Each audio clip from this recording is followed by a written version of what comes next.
This is the second of 3 films designed to help people identify objects coming into history museums or within history museum collections. In this film, we're going to look at form and materials.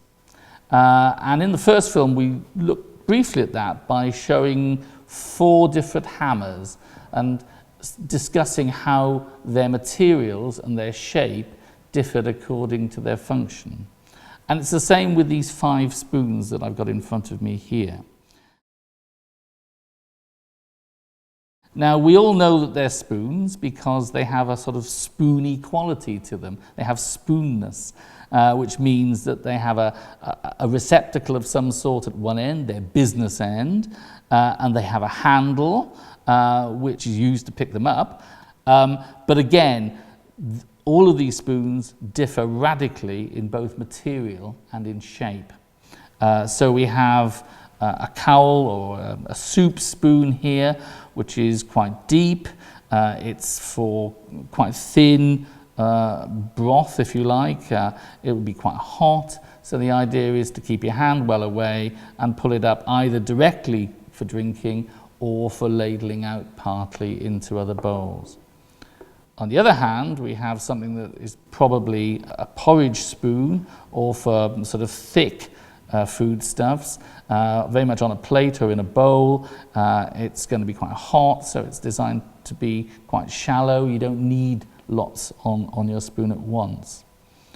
Even smaller will be this, which is a mustard spoon, designed for what is a very pungent material, which you don't want to use too much of, so you wouldn't want to put too much on your plate as you transfer it from the receptacle which holds the mustard. In the same way, this is a tea caddy spoon.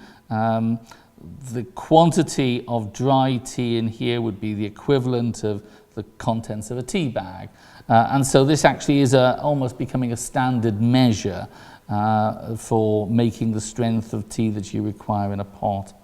And last but not least, this is a spoon and almost like a little shovel in itself. This is designed to get a small quantity of soft Stilton cheese out of the top of a half Stilton and then transfer that to the plate, or I suppose if you were desperate to eat your cheese, to eat them directly, really.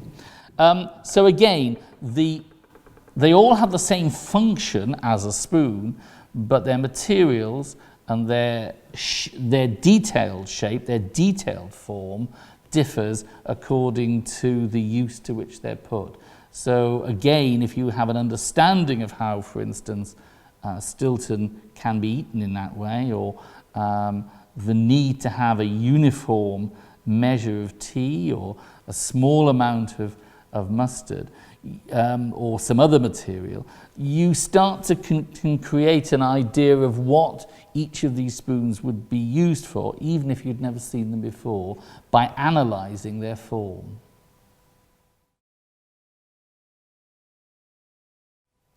When we looked at the spoons, we were concerned about how form, the shape of those spoons, related to the materials with which the spoons were going to engage.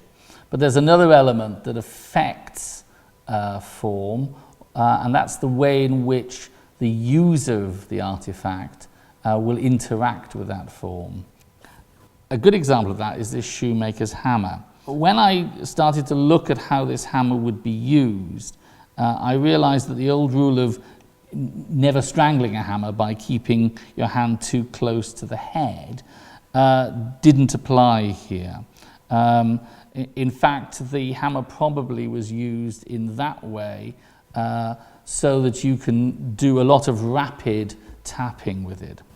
But it was at that point I realized that this, what seemed to be a pretty random piece of wood, actually had a number of indentations which fitted perfectly the rest of my hand if I held the hammer in the correct way, as opposed to like that, or as opposed to like that.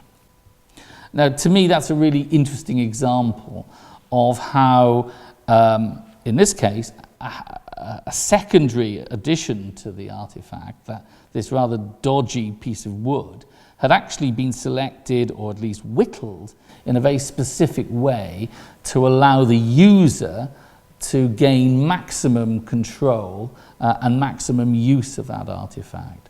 So although the form of the head hasn't changed, the form of the handle had been altered to facilitate a more effective, a more ergonomic use. So the biomechanics of using a tool, using an artifact, can affect the form, the shape of an artifact.